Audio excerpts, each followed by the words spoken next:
D'abord, il procède à ce que nous pouvons appeler un toilettage électoral, tant nécessaire qu'habituel en raison du caractère organique de la loi de 1962 et sur lequel il n'y a pas lieu de s'attarder. Cela répond aux besoins de coordination et d'actualisation des renvois opérés par la loi du 6 novembre 1962 vers le code électoral. Le texte comporte aussi certaines dispositions techniques attendues, par exemple, en vue d'imposer la dématérialisation des reçus-dons, que le Sénat a eu la sagesse de réduire à un dispositif expérimental plutôt que de pérenniser sans recul.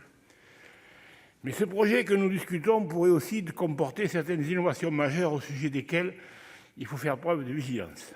Par exemple, nous allons devoir discuter un amendement du gouvernement sur le vote par anticipation.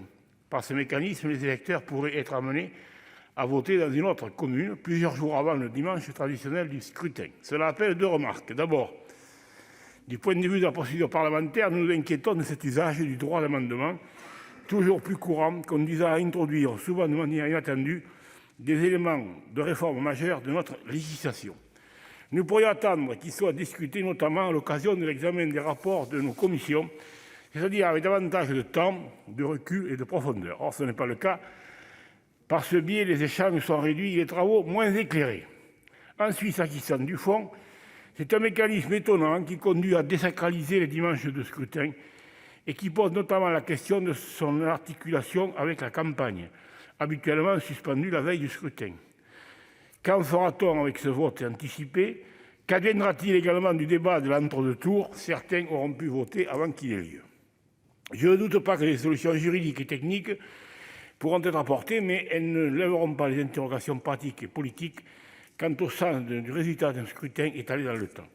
Enfin, comme à chaque scrutin, il va se poser la question du mode de désignation des candidats. Certains voudraient se positionner en faveur d'une réforme abaissant le nombre de parrainages traditionnels au bénéfice d'un système hybride sur le modèle d'une pétition nécessitant un parrainage citoyen.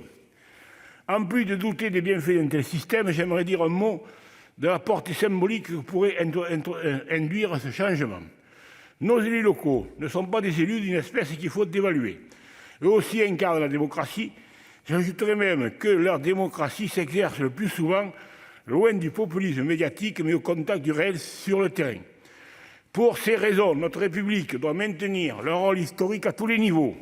Et plutôt que de vouloir les écarter progressivement des institutions étatiques, rappelons-nous du lien privilégié qu'ils ont toujours entretenu avec la nation et ses territoires. Rappelons-nous également de la confiance historique qui leur est accordée depuis des décennies et face à laquelle ils ont rarement déçu. Souvenons-nous par exemple de ce banquet des maires de 1900, organisé à l'occasion de l'exposition universelle et à l'initiative du président de la République, Émile Loubet, et de son président du Conseil, Pierre Waldeck-Rousseau. Ils avaient vu se réunir plus de 30 000 maires, tous à l'honneur dans le jardin des Tuileries, dégustant au menu des pains de Caneton de Rouen, des ballantines de Faisan Saint-Hubert ou encore des poulardes de Bresse farcies et rôties. Ce tableau laisse rêveur. Nous renonçons déjà depuis plusieurs mois à ces convivialités gustatives. Alors s'il vous plaît, chers collègues, n'y ajoutons pas le renoncement au service de ceux qui localement parrainent depuis plus d'un demi-siècle les candidats à la plus élevée des fonctions républicaines. Aussi, vous comprendrez que ce n'est que sous réserve du sort de certains amendements déposés en séance que le groupe RDSE votera en faveur de ce texte. Merci.